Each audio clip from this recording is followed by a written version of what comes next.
Welcome to our final session of the morning before we have a quick lunch break.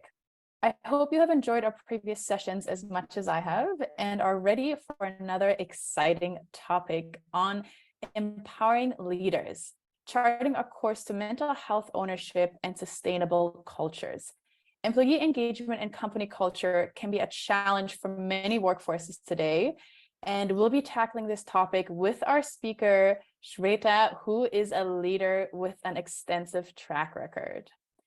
Shweta is the founder of the Culturegram. She's an experienced people and culture leader who has helped build the foundation of Facebook and Netflix in Asia Pacific over the last decade. Shweta is also a recognized thought leader who frequently shares her insights on leadership, culture, inclusion, and innovation within the HR domain at universities and industry forums, which is exactly why we're thrilled to have her here today.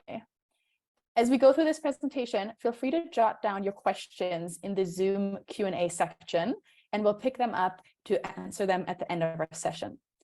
Make sure to stick around until the very end because we might have a little special goodie waiting for you there. But for now, Shweta, I'd like to invite you on stage to share what we can do to empower leaders and people managers to foster strong mental health ownership and cultivate sustainable organizational cultures. Over to you. Thank you so much, Linda. It is an absolute privilege to be here. And I was just sharing with the team when they first reached out about the festival and the work they're doing. It's incredibly inspiring what this team has done in terms of bringing this such an important topic up for discussion. And this festival means more than just a bunch of people getting together, hearing from a few of us, but it's a lot more about the community that we will build here, which will then keep us inspired, and we will have support systems which help us in this journey, right? So, having worked over several decades, I can only tell you one thing, that the idea of mental health, both for ourselves, for our teams, for our organizations, for our families, for our community, is the bedrock of everything that will keep us going in a sustained manner. And taking a step back and reflecting on it is as important as anything else that you are going to think about. So today I'll spend a little bit of time taking you through a framework. If you go to the next slide, I'll tell you a little bit about what that framework is. And then I'm going to share a few insights across each of these areas. Based on absolute practical experience, right? Hopefully, which you can relate to, and then we'll spend some time on Q&A. So, I mean, I fundamentally believe, when I started reflecting on the idea of mental health, leadership, sustainable cultures, the first and most important thing for leaders to think about is the focus on self, really reflecting on what are your trigger points, what are the things that actually give you energy, and creating space for yourself as a leader. Because whether you like it or you don't like it, teams and organizations read a lot from their leader. And that doesn't mean that you have to be infallible, that you have to be perfect all the time, that you actually always have to do and say the right thing. But I think you have to be in touch with your own humanity. It's extremely important. And leaders who actually are self-reflective of their own self come across as far more open and honest to their teams. You may not have all the answers, but if you create the space for candidly sharing about your own journey with your team, I think it makes a huge difference. And so I'd say that all of you here, actually, all of you who are leaders in any capacity, the first step is to actually take a deep reflection in terms of where you are. And then, one practical thing I'll ask you to do, and I'll tell you what I do. There's a beautiful building of the National Gallery here in Singapore, which houses some beautiful art forms, and it's just a very nice space. So whenever I'm in a spot where my mind is all over the place and I'm not sure I'm being my perfect self in many ways, I actually go there and I spend a couple of hours. Whatever be your hack, I think it's extremely important that you find your activity, your space, your trigger point. And most importantly, it can be very, very lonely at the top. So it is very important, and that you actually create a support system for yourself, whether it's a mentor in the organization, it could be outside the organization, it could be somebody who you have worked with in the past, or somebody who you deeply regard and have a relationship with. It is very important to have support systems, because often in leadership positions, you don't have the privilege or of actually having a community sometimes right beside you, right? So create that community, figure your trigger points, find what gives you energy, and stay in touch with your humanity. I think that's the number one thing that I'd actually, share. If you go to the next slide, I've covered this one, which is the, whole focus on self. Maybe we'll go to the next one, which is the focus on team.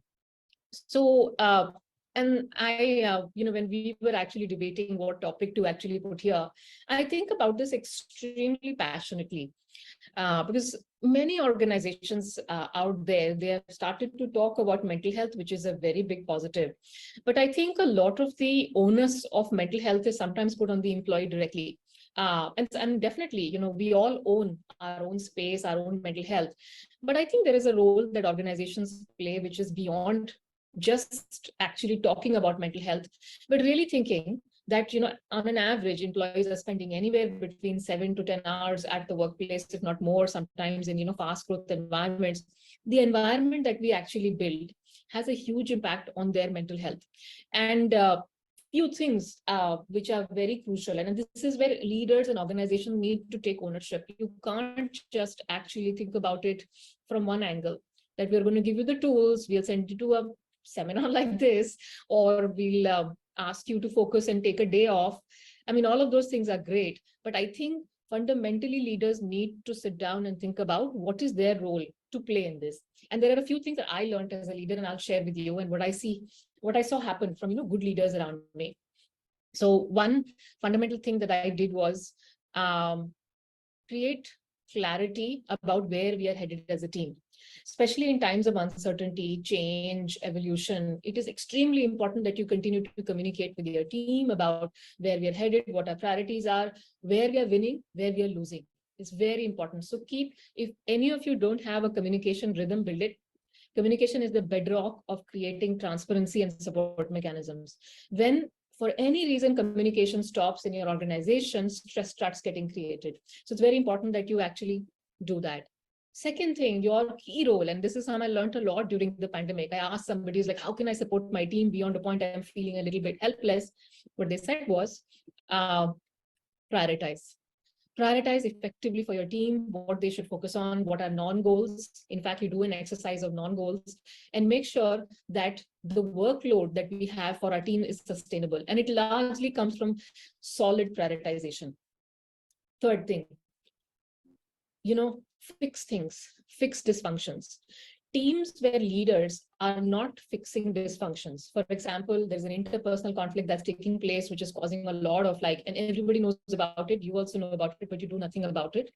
These things continue to fester. And then what happens is this inaction causes a huge amount of stress in the system, and it creates a lot of dissonance for our teams, right? And creates additional stress. So get in there, solve the dysfunction, do a workshop, talk to your team, make sure that you don't let things fester, fix things. Often high performing teams become, highly toxic as well as highly stressed when we leave things on the table, right? And the last piece I'd say is use your one-on-ones very, very effectively, right? In your direct reports or anybody who you manage directly, it's incredibly important that they have a space which is outside of project discussions, where they can actually literally bring a lot of things to you on a one-on-one basis. And so this has to be a very safe space. And you have to, as a leader, create that safe space where people are comfortable sharing with you of the failures that they're going through, things that they're getting stuck on. Because what happens is sometimes that our teams don't want to fail us. They take a huge amount of stress trying to please us, trying to do the right thing. And you know what? They think that is actually becoming, very strong. But actually what happens is that sometimes if they remain stuck on something and there is no space for them to share that, this can become a huge, huge level of stress. So I'd say supportive team culture, create clarity, communicate a lot, prioritize a lot, create space for open, honest dialogues. Yeah. So that's on the team. And the last one is working on the organization. Now, this is more long-term and will require the entire leadership team to take that as a goal. See, I think we all know that organizations can have incredible business ideas. They can actually be very, very clear about where they're headed. But many times organizations are not doing it in a way that is sustainable. And sometimes they actually, don't do well as an organization because they haven't thought of sustained growth. So here's where I think the quality of your leadership team is extremely important. You have to spend inordinate amount of time bringing the right leaders in who not only believe in making sure that there is a result orientation that we have, but they also hugely focus on creating sustainable organizations. And very simply, those things are, long-term planning, structuring, getting the right people, getting all of those pieces in place, right? So it's very important that that leadership quality is something that an organization focuses on, and that leadership team has a goal around sustainable growth. Like everything else in life, if you don't have a goal of sustainable growth as a leadership team, you're not going to prioritize it. So I think that's very, very important. And the other thing is, when you sometimes go into organizations, there is a sense of support in some companies I've worked in. Like you walk in and there is a tough problem to solve, there is something not going right, but that there is a mentoring culture in the company. And you know what? This is more than just a formal mentoring approach. This has to be a culture. Leaders have to pay it forward. So for example, if you find that somebody is struggling, don't wait for them to come to you. As a leader, it's your job to step in and create that mentorship and create that ownership. And you know what?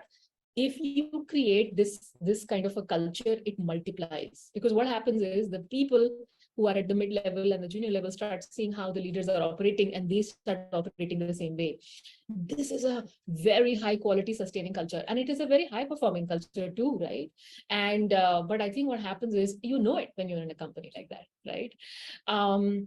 And then because you have made a goal that you're going to create a sustainable organization, and every leader is bought into that vision, then you have to create actually things that will allow people to then do this in the long term. Now, whether that is investing in, resources around mental health, or actually creating forums like, employee resource groups, because inclusion and diversity remains a very integral part of mental health. Actually, if you think about it, diverse workforces coming together and feeling a sense of belonging in the company is a very crucial and important thing. And the lack of that, especially underrepresented groups, can actually create a huge problem for the company in terms of if they feel alienated or don't feel part of the organization. And there's actually organizations who are doing work in this area. So what I'd say is that, you have to bring in the inclusion agenda. You probably also have to create things like employee resource groups, create again that culture of honest dialogue, support, and conversation, right? It's extremely, that's extremely important. So I just say that, once you have a goal, you all take a goal. And I would urge all leaders in this room to take that as a goal. And just like what you have a goal around, meeting your revenue numbers, market expansion, customer obsession, create a goal on how to create sustainable organization, and then ideate around it and hold yourself accountable. If you don't do it, we will be sitting in several such seminars and nothing's going to move, right? So I'll leave that with all of you. Start with yourself. Be kind to yourself. Know yourself. You don't have all the answers, but be honest. Support yourself, right? That's the first thing from a leader. Support your team. Create those spaces. And then as an organization, the leadership has to make this a part of their agenda. And, this is going to take some while. It's not going to happen in a day. So don't be dissuaded. I think that's one of the most important things is that, culture happens every day, every minute. Culture is not a massive transformation exercise which requires years and years. It will happen in everything that you do. So after this meeting, you start doing something differently. It's a huge deal, right? So remember that small steps matter a lot, which will together form a long journey for you, your company, and your people. And honestly, it's a huge part of culture. So I'll stop here because I'm very passionate about this topic, and I can go on talking, but I'll leave some time for Q&A. Thank you so much. What a great session. Thank you so much for sharing openly, sharing your knowledge and sharing your experience as well. Your presentation has definitely shed some light on that important role of leaders in fostering mental health ownership and really cultivating those workplace cultures. But now we'd love to hear from the audience as well, of course. If you haven't already left a question in the Zoom Q&A, you can do so now. And we'll already pick up a first one. I think this one was a really interesting one. How can organizations measure and demonstrate the impact of their commitment to mental health on employees' well-being and overall business success? What are your thoughts? So yeah, I definitely have somebody who's extremely data oriented over there, right? I think I fundamentally believe that healthy cultures create healthy businesses, right? And so what is extremely important is to know that a long-term success of a business cannot be built on an unhealthy culture or unsustainable culture. But having said that, if you are looking to sort of look, really look at putting some metrics around things like this, I think voice of employees is extremely important, how you capture it. Just like how you capture the voice of your customers, you should capture the voice of your employees. And you can do it in different ways, right? You just don't have to think about a survey. You may look at a combination of what people are saying in forums, Glassdoor, internally, and then actually have an assessment of where you think the organization health really is, right? And I think one piece which I would say is that when you are collecting the voice of employees, and I don't have, like, I'm not a survey expert or I'm not a data expert, but I will tell you one thing. Try to actually do things which are very topical and clear, rather than asking very, very broad-based questions. I think what happens is that if you collect, let's say you've done something in an organization where let's say you're going through a tough thing, let's say you're going through a layoff, which is a very unfortunate situation that the companies have had to go through. Now, at that point in time, like, if you were to do a dipstick, a very broad dipstick, you'll get something, of the organization, which is what you're expecting. So rather than that, actually, focus on what you can actually control as an organization, and then focus on doing that extremely well. So even companies who I've actually worked with, who are going through a tough time and have had to make these really unfortunate decisions, I think what I really urge them to do is focus on what you can control, which is the quality of how you're running that process, the quality of how you're helping people take their next step, the quality of communication during that time, and then poll that if how people are feeling about that versus something too broad. So I just say that keep that on, and it's an evolving science for sure. Thank you so much. What a great answer to this question. I really appreciate it. We have time for one more question, so let me pull up this one here. One person in our audience is asking, how might you suggest balancing solving teams' dysfunctions in startups beyond the process and technology improvements? And at what juncture is it okay, or even is it at all okay, to say we will invest in the coaching of a team member for success versus revamping members because of immediate to medium term needs? So I'm, someone who's asked this question. It's a really great question. It's also very thoughtful because this is very practical, right? In terms of where I'd say that, spend a bit of time on just diagnosing the issue a little bit. So I do get that, I think sometimes it is not about a workflow or a process or, anything else. It's actually about a leader. And if you have made an assessment as an organization that a lot of the dysfunction that we are seeing is an account of not so great leadership, then I think we have to make the decision that you're making. Either we get somebody else as a leader, or we coach that person and give them, really real insights in terms of, how they can do better. So I think what is super important is to diagnose the issue. And you are right, many times it is actually sitting at the top. And so we do need to take effect. And at that point in time, you can make a decision in terms of how you address that. And leadership coaching or finding the right kind of a person as a leader is very important. And startups are unique places. I mean, there is so much passion around what you're doing. I think so everybody sometimes can get very carried away in terms of what they're trying to do. But I think it's very important to then go back to the basic foundation of why you're here, what you're doing, and what we need from each other, right? So I'd say that. Thank you so much. Okay, thank you so much for your answers for this amazing presentation. And of course, thank you to our audience for putting in your great questions. As promised, we have a little special goodie for you. Let's just go to the next slide, because if you would like to find out more on what you can do to improve your wellness program, you can go ahead and scan the QR code on the screen here to download our white paper, which is co-created with Mercer. It's completely free of charge. Just follow the instructions when you scan this QR code. If you'd like to rewatch this session, I know there are a couple of sections that I want to go over again and really make sure I got them. You can see the recording. It'll be made available on our events platform right after this session, but you'll also find them on YouTube, on our YouTube page later. Following this session, we will have a lunch break for roughly an hour, but make sure that you're back at 1 p.m. because we have an exciting lineup this afternoon as well. We will take a holistic approach and hear from experts on financial, nutritional, and physical well-being.